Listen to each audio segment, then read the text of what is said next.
When I found him, he had exactly 10 minutes left, maybe less. His body was so still that I thought I was already too late. His ribs weren't just visible, they were the only thing I could see. Every single bone, pushing against skin that looked like it would tear at any moment. And his eyes, I'll never forget those eyes. They weren't looking at me, they were looking through me, like he had already given up on this world, like he was waiting for permission to leave. What I didn't know in that moment was that this broken creature lying in the dirt would teach me something about survival I never expected, about the will to live when everything says you shouldn't. This is the story of how a dog who was 10 minutes from death learned to smile again. And trust me, that smile changed everything. It was a Tuesday afternoon, I remember, because I almost didn't go that way. I usually take a different route home, but something made me turn left instead of right that day. Call it instinct, call it fate, call it whatever you want, but that decision is the only reason this story exists. I was walking along an old path that cuts through the woods near the railway tracks. Nobody goes there. That's the point. It's quiet. It's empty. Or at least, it's supposed to be. That's when I heard it. The sound so faint I almost missed it. A whimper. So weak. It could have been the wind. But it wasn't the wind. I stopped walking, held my breath, and there it was again, coming from somewhere in the tall grass, about 30 feet ahead. I started moving toward it, slowly. My heart was pounding, but I didn't know why yet. Part of me wanted to turn back, pretend I hadn't heard anything, but I couldn't do that. I had to know. And then I saw him. For a moment, I couldn't process what I was looking at. My brain refused to accept it. There was a rope around his neck, tied to an old fence post. The rope was so tight, it had worn away the fur and left raw skin underneath. He was lying in the dirt, not moving, except for the shallow rise and fall of his chest. Every breath looked like it hurt, like his body was fighting a war it had already lost. I've seen abandoned animals before, but this was different. This wasn't just abandonment. This was deliberate cruelty. Someone had tied him there, left water once, maybe, and then never came back. The bowl was there, rusted, empty, mocking him. How long had he been there? Days? A week? More? I didn't want to know the answer. I dropped to my knees next to him, slowly, carefully. I didn't want to scare him, but when I got close, I realized I didn't need to worry about that. He didn't flinch, didn't react at all. He just lay there, looking at nothing, like he had disconnected from his own body to escape the pain. I said something stupid. I don't remember what, just soft words, trying to tell him it was going to be okay.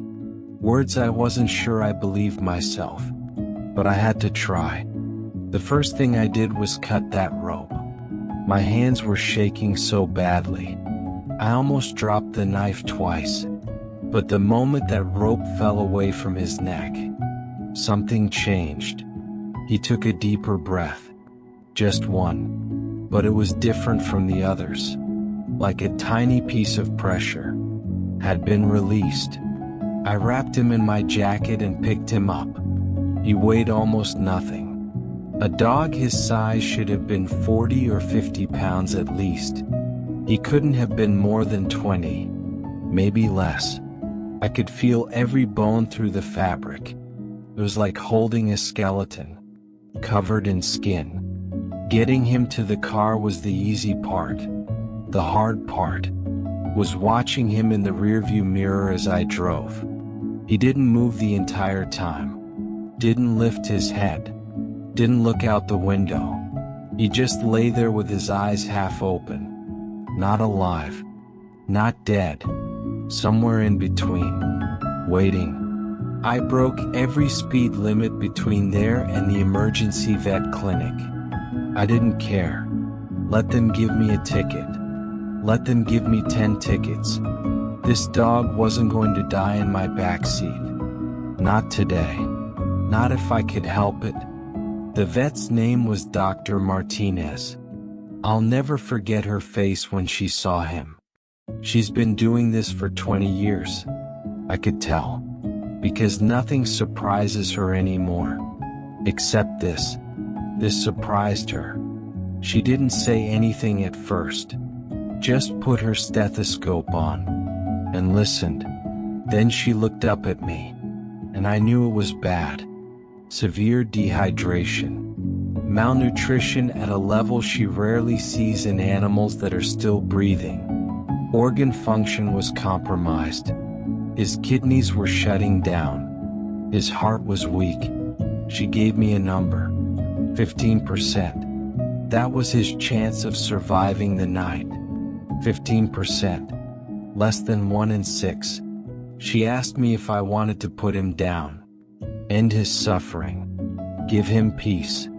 And I understood why she asked. I did. But I looked at that dog lying on that cold metal table. And even though his eyes were empty, even though his body was broken, I saw something. A tiny spark. Hidden so deep you could barely find it. But it was there. I told her no. I told her to do everything she could. I told her 15% was enough. Because 15% wasn't 0. And as long as it wasn't 0, we had to try. That first night was the longest of my life. I sat next to his crate. And I didn't sleep. I couldn't. Every time he took a breath, I held mine, waiting for the next one, counting them, like they were precious things that could run out at any moment. He didn't move, didn't eat, didn't drink. The 4 was doing all the work his body couldn't do anymore. I talked to him through the night, told him stories about my childhood dog, about stupid things that happened at work, about movies I liked and places I wanted to visit. I don't know if he heard any of it. I don't know if it mattered. But somewhere around 3 in the morning, something happened. His ear twitched. Just once. Just a tiny movement. But it was the first voluntary movement I had seen him make since I found him. And in that moment, that tiny twitch felt like the biggest victory in the world. Meant he was still in there. Still fighting. Still holding on. I stayed awake until sunrise. When Dr. Martinez called to check in, she sounded surprised he was still alive. So was I. But we were both glad to be surprised. The next 72 hours were a series of small miracles. On day 2, he lifted his head for the first time. Just for a few seconds. But it was enough. On day 3, he drank water on his own. Not much. A few licks. But from a bowl. By himself. That was huge. By the end of the first week, he was eating. Small amounts. Soft food. Fed by hand because he was still too weak to stand at a bowl. But he was eating. His body was remembering how to be alive. The first bath was emotional. I won't lie. Watching the dirt and grime wash away. Seeing what was underneath. He was still too thin. Still covered in scars and bald patches where the fur had fallen out. But he was cleaner. And somehow, that made him look more like a dog again. Less like a ghost. I named him Ghost. Not because he was almost one. But because he came back from a place. most don't return from. He was a ghost who decided to stay. Week 2. Week 3. Week 4. Each one brought changes I couldn't have imagined when I found him in that clearing. His weight came back slowly, pound by pound. His fur grew in, patchy at first, then thicker, softer. He started walking without trembling, then trotting, then running. The first time he ran, across the backyard with his ears flopping and his tongue out. I sat on the porch and cried. Not sad tears. Not even happy tears exactly. Just release. All the fear and worry and uncertainty of those first days. Finally letting go. He discovered toys. This dog who had known nothing but suffering and neglect his whole life. Who had probably never played a day before. He found a squeaky ball. And he went crazy. Squeaking it over and over, looking at me like he had discovered the greatest treasure in existence. And maybe he had. He learned to sleep through the night, not curled up tight like he was protecting himself from attack, but stretched out, relaxed, trusting. The first time I woke up and found him on his back, with his paws in the air, I knew we had turned a corner we would never go back around. And then it happened.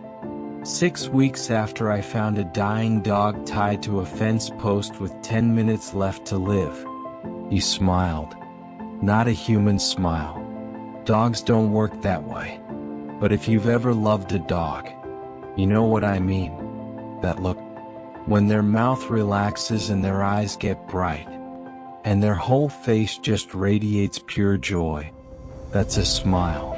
And Ghost gave me his first one. On a sunny afternoon in the backyard, I was throwing the ball. He was bringing it back, over and over. And on maybe the 10th throw, he brought it back and dropped it at my feet, and looked up at me, and his face just transformed. Mouth open, tongue out.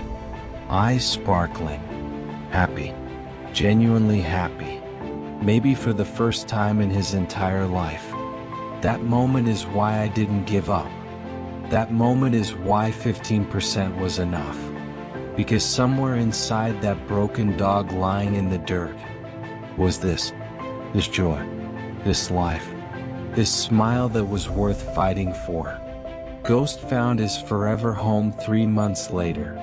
A family with kids who run around the yard as much as he does. Big soft bed. All the squeaky toys he could ever want. And a future that no one thought was possible when I cut that rope off his neck. Sometimes I think about what would have happened if I had turned right instead of left that day. If I had ignored that whimper. If I had decided it wasn't my problem. And I'm grateful every single day that I didn't, because this world has enough darkness, enough cruelty, enough stories that end badly. But this story doesn't end badly. This story ends with a smile. And that smile, his first smile, changed everything. If Ghost Story moved you, make sure you subscribe, because there are more stories like his that need to be told. Hit that bell so you never miss one. And remember, 15% is never zero. Sometimes, that's all you need.